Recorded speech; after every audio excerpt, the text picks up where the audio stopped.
அன்பார்ந்த எனதருமை யூடியூப் நேயர்களுக்கும் இது ஒரு யாரும் சொல்லாத பதிவு. அப்படி என்ன பதிவு அப்படின்னா, தேய்பிரையில் 3 திதிகளுக்கு பெருமை உண்டு. தேய்பிரை திதிகள் 15 இருக்கு இல்லையா? அந்த தேய்பிரை திதியில் தசமி, ஏகாதசி, துவாதசி. ஏன் இந்த திதிகளுக்கு பெருமை உண்டு அப்படின்னு சொன்னோம்னா, இந்த தேய்பிரை திதிகளின் அதிதேவதைகள் யார்? இந்த 3 திதிக்கு அதிதேவதைகள் யார் என்பதை நீங்கள் தெரிந்தீர்கள் என்று சொன்னால் ஆச்சரியப்படுவீர்கள். ஏன்னா நீங்க என்ன உண்மையாகவே இந்த தேய்பிரை தசமி, தேய்பிரை ஏகாதசி, தேய்பிரை துவாதசி திதியில் போய் பிறந்தவர்கள் உண்மையாகவே வாழ்க்கை நன்றாக இருக்கும். ஏன்னா நவ கிரகங்களில் 3 கிரகங்கள் இதற்கு அதிதேவதையா வரும். தசமி திதியில், தேய்பிரை தசமி திதியில் பிறந்தவர்களுக்கு குரு பகவான் அதிதேவதையாக வருவார். தேய்பிரை ஏகாதசி திதியில் பிறந்தவர்களுக்கு சனி பகவான் அதிதேவதையாக வருவார். தேய்பிரை துவாதசியில் பிறந்தவர்களுக்கு சுக்கிர பகவான் அதிதேவதையாக வருவார். இது யாருக்கும் கிடைக்கற்கரிய ஒரு பொக்கிஷம். நவகிரகங்களே 3 திதிகளுக்கு அதிதேவதையாக வருவது அவர்கள் வாழ்க்கையில் நன்றாக தெரிந்து கொண்டார்கள் என்று சொன்னால் கண்டிப்பாக அவர் பெரிய வெற்றியை பெறலாம். இதோடு மட்டுமல்ல, இப்ப ஒருத்தருக்கு தொழில்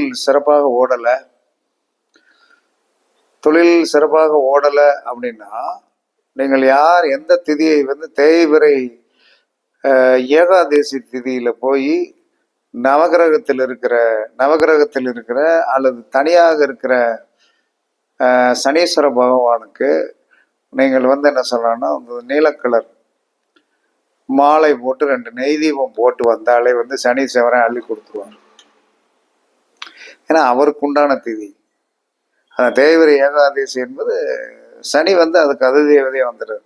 அப்போ தொழில் ஓடலை, கஷ்டமா இருக்கு, தொழிலில் பிரச்சனையா இருக்கு, தொழிலாளர்கள் பிரச்சனை பண்றாங்க, கஷ்டப்படுத்துறாங்க அப்படின்னு நீங்க நினைச்சீங்கன்னா தேய்பிரை ஏகாதசியை கையில் எடுத்துருங்க. தேய்பிரை ஏகாதசி கரெக்டா சனீஸ்வர பகவானை போய் பிடிக்க என்ன நடக்கும்? தொழிலில் நல்ல உயரத்திற்கு கொண்டு சனீஸ்வர பகவான் விட்டு விடுவார். இதை பறிச்சு. ஆனால் இந்த 3 திதிகளை பிடிக்கின்றவர்கள் கண்டிப்பாக அசைவ உணவு சாப்பிடக்கூடாது. கண்டிஷன் ஒன்று இருக்கத்தான் செய்யும். கண்டிஷன் இல்லாமல் எந்தவித ஒரு சூத்திரங்களும் இல்லாமல் இருக்காது. அப்ப கண்டிஷன் ஒன்று இருக்கத்தான் செய்யும். அதற்கடுத்து சொன்னா தேய்பிரை துவாதசி. அப்ப தேய்பிரை துவாதசி திதியில் போய் பிறந்தவர்கள், தேய்பிரை துவாதசி திதியில் போய் பிறந்தவர்கள், அந்த தேய்பிரை துவாதசி திதியில் போய் பிறந்தவர்களுக்கு சுக்கிரனே அதிதேவதையாக வருவார். அந்த சுக்கிரனே அதிதேவதையாக வருகின்ற காரணத்தினால் நீங்க என்ன செய்யணும்? உங்களுக்கு இல்லற வாழ்க்கையில் பிரச்சனை இருக்கிறதா, அல்லது திருமணம் சார்ந்த விஷயத்தில் பிரச்சனை இருக்கிறதா, அல்லது சிறுபண விவகாரத்தில் பிரச்சனை இருக்கிறதா, சிற்றின்ப வாழ்க்கையில் பிரச்சனை இருக்கிறதா என்பதை நீங்கள் இருந்தால் தேய்பிரை துவாதசி திதியில் நவகிரகத்தில் இருக்கின்ற சுக்கிர பகவானுக்கு, நவகிரகத்தில் இருக்கிற சுக்கிர பகவானுக்கு தான் போகணும்.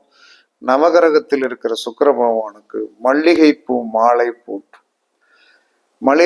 போட்டு அர்ச்சனை பண்ணிட்டு வந்தீங்கன்னா கண்டிப்பாக வந்து என்ன சொல்லலாம்னா வந்து உங்களுடைய சங்கடங்களும் உங்களுடைய பிரச்சனைகளும் உங்களுடைய சிக்கல்களும், உங்கள் வீட்டில் திருமணம் நடக்காமல் இருக்கிறது, திருமணத்தில் போராட்டம் இருக்கிறது, திருமண வாழ்க்கையில் வந்து எந்த பெண்ணாக இருந்தாலும் எந்த ஆணாக இருந்தாலும் எனக்கு திருமண வாழ்க்கையில் பிரச்சனை இருக்கிறது என்று சொன்னால், தேய்பிறை துவாதசி திதியில் நவகிரகத்தில் இருக்கின்ற அந்த சுக்கிர பகவானுக்கு மல்லிகைப்பூ மாலை போட்டு நீட்டாக வந்து என்ன சொன்னோன்னா வழிபாடு பண்ணி உங்கள் பேருக்கு அர்ச்சனை பண்ணிட்டு வந்துடும். பண்ணிட்டு வந்தீங்கன்னா என்ன சொன்னான்னா உங்களுடைய வாழ்க்கை வந்து கண்டிப்பாக சீரும் சிறப்புமாக இருக்கும். இது பரிசுத்து பார்க்கப்பட்ட அற்புதமான உண்மை. யார் வந்து என்ன சொல்லலாம்னா, ஏன்னா திதி நீங்கள் அந்த திதிகளுக்கு வந்து என்ன சொல்லலாம்னா வந்து அந்த மாதிரி வந்து 3 கிரகங்களுக்கு மட்டும் பெரிய பவர் கொடுத்துருக்கான். அதற்கு அடுத்து தேய்பிறை தசமி. தேய்பிறை தசமி திதிக்கு வந்து குரு பகவான் தான் அதிதேவதை. குழந்தைகள் வீட்டில் சொன்னபடி கூட கேட்கல. குழந்தைகள் வந்து குடும்பத்தில் வந்து தகப்பன் தாயை எதிர்த்து கொண்டிருக்கிறார்கள். அதற்கடுத்து பெரும் பணத்தை நான் பார்க்கவே இல்லை. பெரும் பணத்தை நான் பார்க்கவே இல்லையா, வாழ்க்கையில் அது வேணும் அப்படின்னு நினைக்கிறவங்க தேய்பிறை தசமி திதியில போய் நவகிரகத்தில் இருக்கின்ற குரு பகவானுக்கு, நவகிரகத்தில் இருக்கிற குரு பகவானுக்கு மஞ்சள் கலர் மாலை போடணும். மஞ்சள் கலர் மாலை கண்டிப்பாக போடணும். போட்டு உங்கள் பேருக்கு அர்ச்சனை பண்ணிட்டு வந்தீங்கன்னா ஒரு கண்டிப்பாக வந்து அந்த எனர்ஜி என்று சொல்லக்கூடிய, ஏன்னா ஒரு திதிக்கு ஒரு கிரகமே அதிதேவதையாக வரும்போது அந்த நாளில் நாம் வந்து அந்த கிரகத்தை நீங்கள் வந்து பிடிக்கும்போது என்ன ஆகும்னா, அந்த கிரகம் அன்னைக்கு வந்து வில் பவர் அந்த கிரகத்திற்கு உண்டு. அந்த வில் பவர் என்பது உங்க ஜாதகத்திலையுமே வந்து என்ன சொல்லலாம்னா வந்து 3 கிரகங்கள் இருக்கும். குரு இருப்பாரு, சுக்கிரன் இருப்பாரு, சனி இருப்பாரு. இந்த நீங்கள் எதை போய் பிடிக்கிறீர்களோ அந்த இடம் வலிமையாகிவிடும். அதன் மூலமாக வருகின்ற ஒரு பொருளாதார மேன்மையோ, அந்த கட்டம் உங்களுக்கு என்ன ஆதிபத்தியம் உடையதோ அந்த கட்டத்தில் வந்து என்ன சொல்றான்னா நீங்கள் வந்து ஜெயிக்க ஆரம்பித்து விடுவீர்கள். இதெல்லாம் வந்து ஜோதிடத்தில் வந்து மறைக்கப்பட்ட உண்மை இல்லை, தேடி எடுக்கப்பட்ட உண்மை. எதுலையுமே தேடாமல்லாம் இருக்க முடியாது, தேடித்தான் ஆகணும். அப்ப தேடித்தான் ஆக வேண்டும் என்று சொன்னால் தேடணும். தேட தேட தேட தேட வந்து உள்ள இருக்கிற வந்து என்ன சொல்லலாம்னா வந்து வெளியே அத்தனையும் கொண்டு வரலாம். அப்ப தேய்பிறை தசமி, தேய்பிறை ஏகாதசி, தேய்பிறை துவாதசி, இது மதிப்பிற்குரிய திதிகள். இதுல யார் பிறந்திருந்தாலும் கவலை எல்லாம் படாதீங்க. ரொம்ப தேய்பிறையில போய் பிறந்துட்டேன். நவகிரகத்தில் இருக்கிற 3 கிரகங்கள் உங்களுக்கு அதிதேவதையாக வருகின்ற போது இந்த 3க்குண்டானதை வந்து நீங்கள் வந்து பயன்படுத்தலாம்.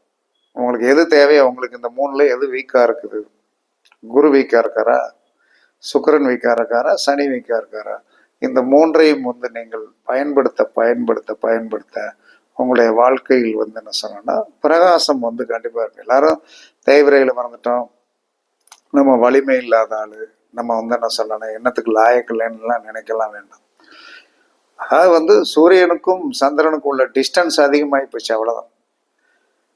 அதே பௌர்ணமிக்குள்ள பிறந்தா வந்து என்ன சொன்னா சூரியன் நின்ற இடத்துல இருந்து சந்திரன் 7 கட்டத்துக்குள்ள இருப்பாரு. அதற்கடுத்து தேய்பிறையில போய் பிறந்தா வந்து என்ன சொல்றான்னா வந்து அதுல இருந்து 7 கூட்டிக்கிடு தள்ளி போகும். கொஞ்சம் வந்து என்ன சொல்லலாம்னா சந்திரனுடைய ஒளி கீற்றுகள் வந்து என்ன சொல்லணும்னா குறைய ஆரம்பிக்கும். குறைஞ்சி பௌர்ணமி ஆயிரும், அமாவாசை ஆகி போயிடும். இதுதான் அமாவாசை ஆயிரும். அப்ப அது வந்து எல்லாருக்கும் கொடுப்புன்னு தான். நம்ம கையில எதுவுமே கிடையாது. ஒரு குழந்தை வளர்பிறையில் பிறப்பதும் தேய்பிறையில் பிறப்பதும் அது ஒரு கொடுப்பினை தான். அந்த கொடுப்பினையை வந்து எல்லா மனிதனும் வந்து ஏற்றுக்கொண்டோம் என்று சொன்னான். இது நமக்கு கிடைத்தது இதுதான். அந்த கிடைத்தது இதுவை வந்து என்ன சொல்லலாம்னா நீங்கள் ஏற்றுக்கொண்டு தான் ஆகணும். அதை யாராலையும் வந்து மாற்றிக்கிடலாம் முடியாது. அதற்குண்டான நிலைமைகளை வந்து நாம் வந்து என்ன சொன்னால் சீர் செய்ய தெரிஞ்சுக்கிடணும், அவ்வளோதான். ஒன்றும் பிரச்சனைலாம் கிடையாது. தேய்பிறையில் போய் பிறந்த பெண்மகளாக இருந்தால் ஜாதகத்தில் வந்து வளர்பிறையில் பிறந்த ஆண்மகனை இணைங்க. வளர்பிறையில் தேய்பிறையில் பிறந்த ஆணாக இருந்தால் வளர்பிறையில் பிறந்த பெண்ணை இணைங்க. பேலன்ஸ் சரியா போயிடும். இங்க இல்லை அங்க இருக்குது, சமாளிச்சிடலாம். அப்போ இரண்டுமே வளர்பிறையாக இருந்தால் எப்படி இருக்கும், நல்லாயிருக்கும். இரண்டுமே தேய்விரையாக இருந்தால் தேஞ்சு போயிடும். இதெல்லாம் ஜோதிடர்கள் வந்து கணக்கு பார்த்து இணைக்கணும். அப்படி கணக்கு பார்த்து இணைக்கலைன்னா ஒன்றும் பண்ண முடியாது. அதனால எப்பயுமே சனியை வந்து என்ன சொல்றான்னா வந்து தசமி திதி அன்னைக்கு, ஏகாதசி திதி அன்னைக்கு வந்து என்ன சொன்ன, சனியை தனியாக இருக்கிற சனீஸ்வரர் பவனுக்கு நீல மலர்களை மாலையாகப்பட்டு நல்லெண்ணெய் தீபம் ஏற்றும் போது ஒரு 3 முறை வந்து சனியோடைய சுலோகத்தை வந்து கண்டிப்பாக சொல்லணும்.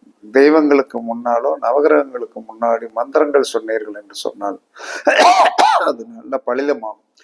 அப்ப உங்களுக்கு சனிக்குண்டான மந்திரம் தெரியும். இருந்தாலும் எனக்கு தெரிஞ்ச மந்திரத்தை சொல்றேன். நீலாஞ்சன சாமவாசம் ரவிபுத்திரம் யமாக்கிரஜம் சாயா மார்த்தாண்ட சம்பூதம் தம் நமாமி சனிச்சரம். அதற்கடுத்து தேய்விரை தசமி திதி அன்னைக்கு போகும்போது குரு பகவானுக்கு வந்து மஞ்சள் நிற மாலைகள் போடும்போது தேவநாம்ச ரிஷிநாம்ச குரும் காஞ்சன சந்நிபம் பக்தி பூதம் திருலோகேசம் தம் நமாமி பிரகஸ்வி. தேவநாம்ச ரிஷிநாம்ச குரும் காஞ்சன சந்நிபம் பக்தி பூதம் திருலோகேசம் தம் நமாமி பிரகஸ்பதி. இந்த மந்திரத்தை சொல்லணும். அதே சமயத்தில் ஏகாதசி திதி அன்னைக்கு, தேய்விரை ஏகாதசி திதி அன்னைக்கு சுக்கிர பகவானுக்கு மல்லிகைப்பூ மாலை போட்டு அர்ச்சனை பண்ணும்போது உங்களுடைய வாய் விட்டு சொல்லக்கூடிய இது வந்து 3 தடவை சொல்லுங்க போதும்.